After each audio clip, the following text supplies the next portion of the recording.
Get ready for your daily dose of marketing strategies and tactics from entrepreneurs with the guile and experience to help you find success in any marketing capacity. You're listening to Marketing School with your instructors, Neil Patel and Eric Su. Welcome to another episode of Marketing School. I'm Eric Su. And I'm Neil Patel. And today we're going to talk about how to create a seamless checkout process. If you have an e-commerce site or if you're trying to sell, digital products, for example, the first thing I would say is if you're trying to get someone to check out, make it as simple as possible. I've seen checkout forms in the past where, you have 7 or 8 steps. You have to register first to purchase. The more friction that you cause, the more difficult it is to actually convert people. So I do recommend reading a book called Don't Make Me Think. It's a great book that will teach you not only around checkout pages, but just around designing in general for users, both online and offline. Yeah, the thing with checkout pages is everyone thinks that the least amount of friction you give people is going to create the most amount of sales. That's actually counterintuitive.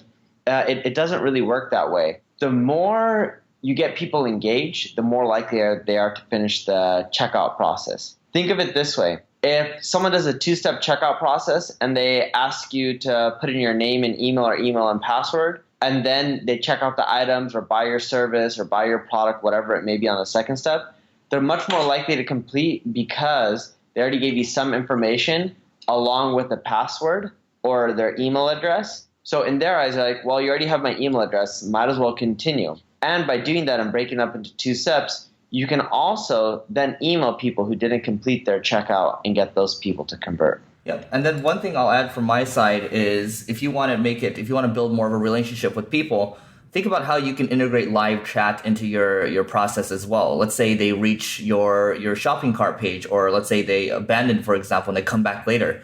Well, guess what? You can use something like Intercom and then talk to those people and speak to them specifically, right? And you can speak to their behavior a little bit too, based on what they've done.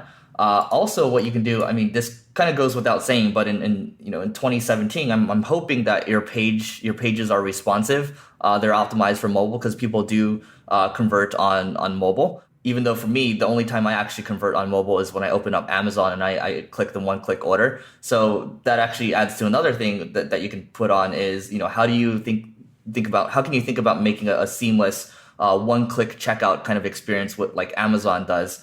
Because right now, it just makes it so easy. Like literally the other week, I was with my parents and then I was like, you guys need to get more exercise because all they do is walk in the morning. And I was like, I'm going to buy you guys a standing desk or I think it's called Fit Desk. So it's it's a bicycle with a desk on top of it so they can put their laptop on. And literally all I did, I was eating with them, and then in 20 seconds, I ordered the bike for them, and it just sprouted from a conversation. So if you can do something like that, it's going to make it a lot easier to convert. And it was like a $300 product. Yeah, but the one thing Eric mentioned is he did that from Amazon. Everyone knows what Amazon is. With your website, with your company, not everyone's going to have that brand and loyalty and trust that Amazon or Apple or one of those big guys have.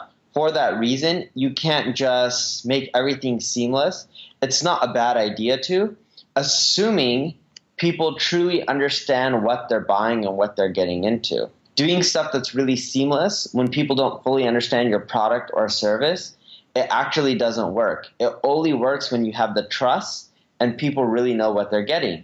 And for that reason, don't just focus on getting people to the checkout page. Focus on first educating them, helping them understand what product or service they're going to buy and why they should be buying it and the results they can get or what other people have experienced, reviews, etc. From there, then push those people to a checkout page because they're much more qualified and your conversion numbers will go up even though less people will be getting to your checkout page. Something else that I'll add is you want to keep the user informed as to where they are in the process. So let's say you have a 4-step checkout sequence.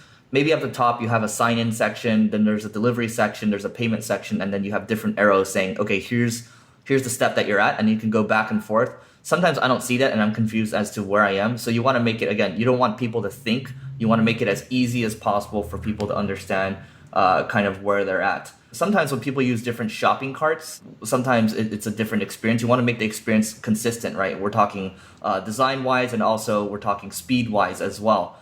Speed, from Amazon, actually, they did a case study, or there was a study done by maybe somebody else, but saying, hey, for each millisecond that they lose, this is a couple $1 million.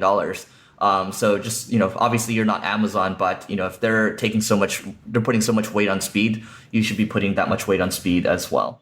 Yeah, and that's pretty much it on my end. I don't have much more. As Eric mentioned, make sure it's mobile compatible, make sure it's fast, make sure people know what they're getting into before they reach the checkout page. And also make it really easy, because some people shop around, make it easy for them to come back and start off where they left off. Great. And so one thing I want to add before we take off, this week we are giving away 5 annual copies of Ahrefs. You've heard Neil and I talk about this tool a lot. It's our favorite SEO tool, at least for me.